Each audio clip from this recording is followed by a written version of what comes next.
नमस्कार, मैं जनवक्ता श्री ओम गौतम। इंडी गठबंधन यानी कि कुनवाई गठबंधन में सब कुछ ठीक ठाक नहीं चल रहा है। इसकी वजह यह है कि पहले हरियाणा को लेकर रार हुई। हरियाणा में कांग्रेस अकेली लड़ी, आम आदमी पार्टी ने कोशिशें की लेकिन गठबंधन नहीं हुआ और कांग्रेस अकेले लड़ के वहां पर चुनाव हार गई। वही अब महाराष्ट्र में होता हुआ भी दिख रहा है कि महाराष्ट्र में भी इंडी गठबंधन की सभी पार्टियां मिलकर चुनाव नहीं लड़ रही है, बल्कि केवल उद्धव ठाकरे की शिवसेना और एनसीपी और कांग्रेस तीन मुख्य घटक दल ही मिलकर चुनाव लड़ते हुए नजर आ रहे हैं।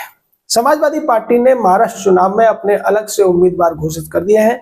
समाजवादी पार्टी पहले 13 सीटें मांग रही थी कांग्रेस और महाआघाड़ी गठबंधन से, बाद में वो 7 पर भी राजी होते हुए नजर आ रहे थे, लेकिन इस तरीके से कोई भी बात नहीं जब बनी तो अखिलेश यादव ने 4 उम्मीदवार घोषित कर दिए हैं और 3 और वो करने वाले हैं।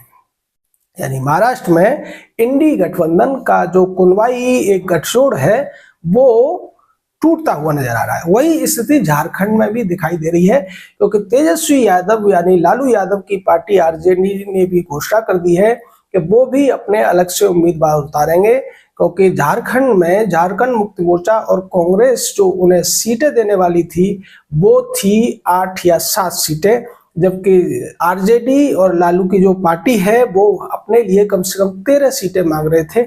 इसी को लेकर अब खुलकर बयानबाजी मनोज झा और तेजस्वी यादव ने शुरू कर दी है।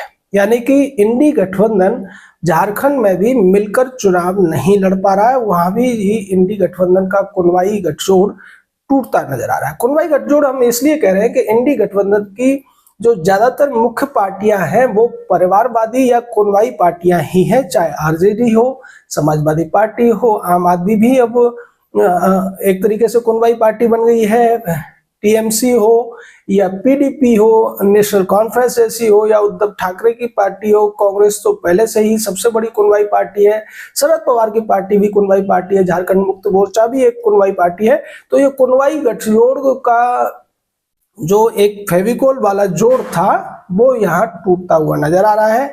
इसका कितना फायदा और कितना नुकसान झारखंड और महाराष्ट्र में इस गठबंधन को हो सकता है ये आने वाला वक्त बताएगा।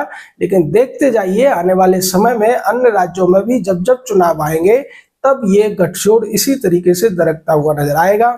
दिल्ली में भी इसके टूटने की पूरी संभावना है, क्योंकि दिल्ली में केजरीवाल कांग्रेस पार्टी के साथ में सीट शेयरिंग करने की जो एक प्रक्रिया है उसमें शामिल होता हुआ नहीं दिखाई दे रहा है। कांग्रेस पार्टी जिस तरीके से लोकसभा का चुनाव लड़ी थी 4 और 3 के फॉर्मूले पर, उस तरीके से तो वो कांग्रेस को सीटें नहीं मिलने वाली हैं। अगर कांग्रेस को दिल्ली में 2, 4, 5 सीटें आम आदमी पार्टी ऑफर करेगी भी, तब भी कांग्रेस अपने दम पर लड़ने की बात करेगी। यानी कि ये जो कुनवाई गठबंधन था जिसकी बड़ी बड़ी बातें की जाती है, इंडी गठबंधन को इंडिया गठबंधन कह दिया जाता है, अब उसमें से सारे के सारे कुनवे अपने अपने स्वार्थों के लिए अलग होते हुए दिखाई दे रहे हैं। जय हिंद, जय भारत।